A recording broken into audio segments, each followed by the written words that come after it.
Everyone, you reach Chronicles of the Gray Hair Diva. If this is your first time, welcome. If not, welcome back. For all of you out there, hit that subscribe button and the notification bell so that every time I upload a video, you will be notified. Hit the like button, chat with me in the comments, and when I get an opportunity, I will chat back. And share my video with your friends and family so that they can come to my channel and get to know me also.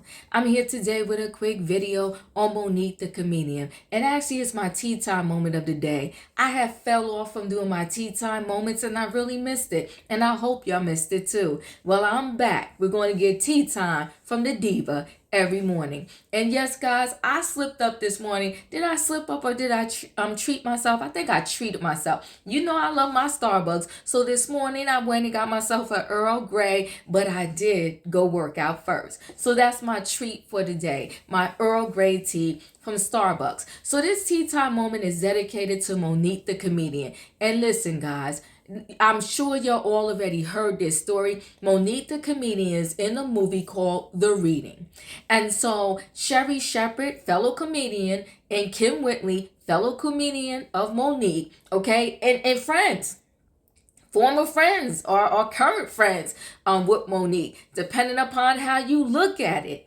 They decided on their podcast called Two Funny Mamas to give Monique, I'm going to say, a backhanded compliment on her performance in The Reading. And it's so funny. They was trying to give her a compliment, but they really read her, okay? And the movie is called The Reading. But guess what? Monique got the last laugh because she gave them a nice, nasty read back. So let's listen to Sherri Shepherd and Kim Whitley say their words. Then I'm going to read you Monique words. And then I'm going to give you my take on the situation. And notice when I show this, notice Kim Whitley's body language in the video. It's almost like she was listening to Sherri Shepherd because you know what? When you're doing a show with somebody, what you don't want to do is you don't want to kind of it's not that you got to agree with every word they're saying, but you also don't want to kind of get into it with your co-host and like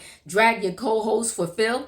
But you can tell, in my opinion, Kim Whitley, she was kind of not feeling that comfortable with Sherri Shepherd assessment of Monique. But you know what? They're co-hosts together, so she kind of agreed. But watch her body language. So let's talk. And she's biting on the nails. Just watch this. Let me see if I could get this from the beginning, okay? Because y'all know me in the technology. For a reason. She's, and like I said, people underestimate comics. She's really, really good. She's a great actress. Now, personality-wise, she's always getting in trouble. Always. See the body language of Kim Whitley? D.O. Hughley. It is with the industry. It's somebody. But this movie, The Reading with Monique, when I tell you, I almost turned it off. This sucker it scared me. But Monique is funny in it too. It's a horror / damn comedy. I'm going to tell you something. And Monique got it on her thing. So it's not going to be me giving away the movie because she's got it posted. When people are getting killed, because you know it's a scary movie, so somebody's always getting killed. The girl who about to get killed, Monique got a knock. This is why I hate that Monique got blackballed by Hollywood. You can take it down. She's Spears, huh? Monique won the Oscar for Precious for a reason. Now, do you see Kim Whitley? It's like a nervous. Let me just pause that. It's like a nervousness. She's agreeing with Sherri Shepherd, but at the same time, she has these nervous like reactions. She's biting her nails. She's looking down. Then she's like, "Oh, but Monique is fierce." It's almost as if she didn't want to say or agree with that negativity that was coming out of Sherri Shepherd's mouth.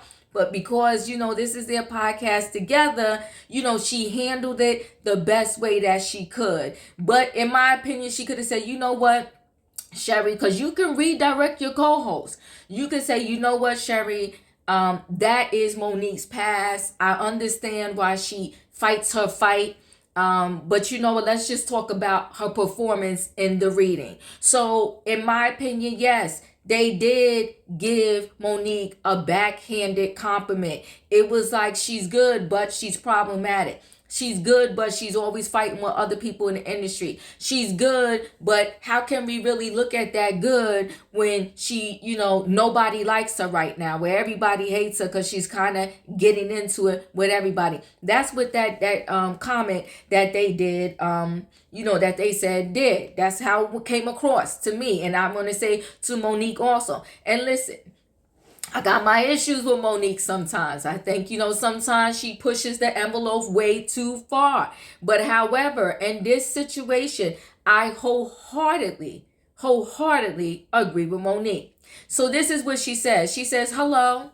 And then she puts at Sherri Shepherd and Kim Whitley. First, thank you for your compliments regarding my talents and performance in the reading. I couldn't help but notice, though, that you two said because of my personality, I'm always getting in trouble.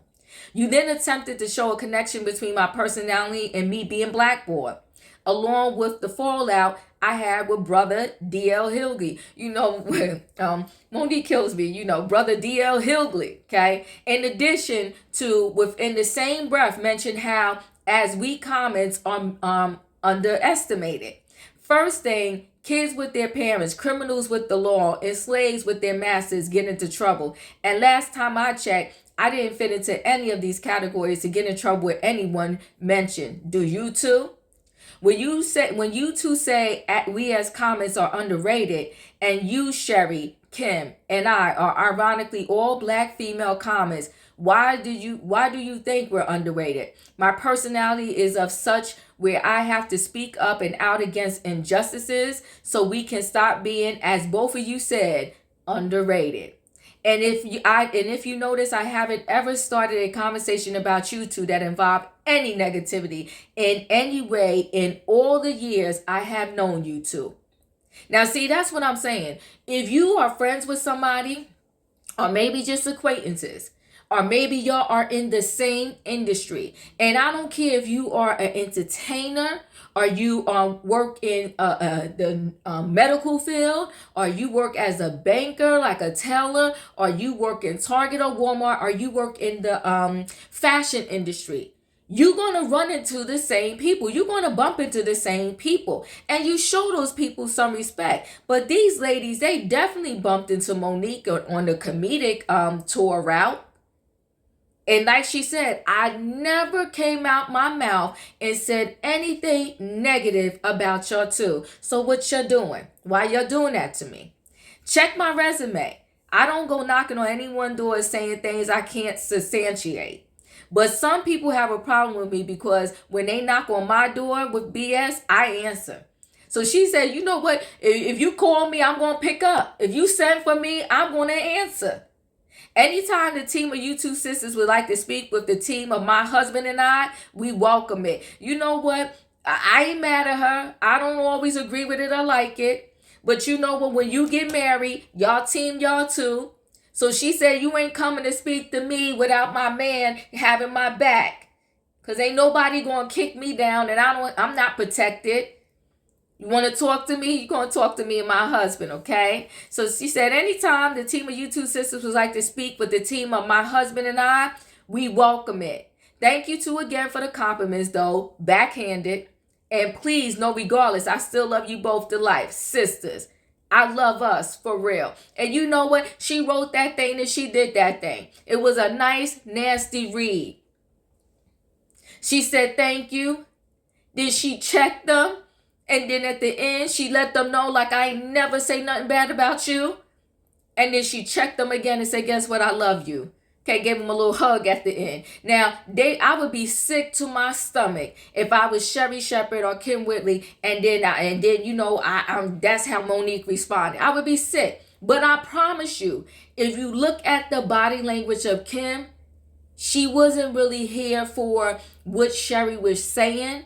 But also at the same time, she didn't step up and say, you know what, this is not right. Let's not say that. Now, on Monique's page, she actually has where Kim Whitley saying, I miss Monique as a friend. She was one of my good friends. Let's just listen real quick. She reads, and I think what really changed her life, she read this book called Black Hollywood. And if you read that book, it talks about the people that came before us and what they had to go through. And I think that sparked something in her, like they went through that. Yeah. You look at what people have gone through so that we can have, and I mean, that's the civil rights movement and moving on. And just like this generation, and they're like, they don't understand how important it is to vote. But I will tell you, Monique is one of the friends I do miss. I will say that. Not a lot of friends that I don't have friends that I'm not in touch with really anymore. And I'm just picking the right time. I'm gonna reach out and take my chances because I will say, Monique, people think that her rhetoric and different things, but if you listen to her, Monique makes sense in a lot of things that she breaks out. She's always been very intelligent, very insightful. She reads, and I think what really changed her life. So do you see that? Kim Whitley misses her. She does understand Monique. She feels like Monique makes a lot of sense in the things that she said. Sometimes you can make a lot of sense, but you got to know how to deliver a message so that the people can hear you. You really do. And that's in life with everybody. You could be saying the right thing, but the way you say it matters. So if you say it in a way where nobody can understand it, no one's willing to listen to you, it's not penetrating anybody, then you might as well be talking gibberish. So I think sometimes that's what's happening with Monique. She has maybe the right message and she's saying it the wrong way. But again, I tell you, look at the body language of Kim Whitley. She really didn't want to say and agree with what Sherri Shepherd was saying. But she was complicit to it. She complied. She sat there. She sat through it. So she's just as guilty as Sherri Shepherd. So what are my final thoughts on this entire situation? To me, a true, real friend is somebody that can stand by you when you at your lowest. Anybody could be at you when you high. When you winning, oh, that's easy. When you're the greatest, oh, that's easy. But what about when you fall? That's how you know who your real friends are. The ones that are with you in the good times and the bad. And you know what I think sometimes? Everybody wants to go viral, even at the expense of a friend, of their own parents sometimes. People are addicted to this going viral. It makes them feel good. And it was like, okay, we're going to use Monique to go viral at the moment. Not caring about what the consequences were going to be. With friends like that, they say, you don't need enemies. Well, listen, guys, chat with me in the comments, and when I get an opportunity, I will chat back. I am grateful that I have friends that whether I'm going through good or bad times, when everybody else hate me, they still love me. And those are the type of friends that I want to have for life. And I don't care. I'd rather have one friend like that than 100 friends like Sherri Shepherd or Kim Whitley that's going to kick me in my back when I'm down. And when everybody else is throwing stones at me, they're picking up a stone and throwing it at me too. I don't need no friend like that. I'd rather have one good friend than 20 bad ones. But anyway, guys, don't forget to hit that like button. Chat with me in the comments, and when I get an opportunity, I will chat back. And I'll see you on the next video. Let me know, what do you think about Sherri Shepherd and Kim Whitley? And did you notice the body language on Kim? She wasn't really here for it. I mean, she was twisting, putting her head down, biting her fingernail. She was nervous.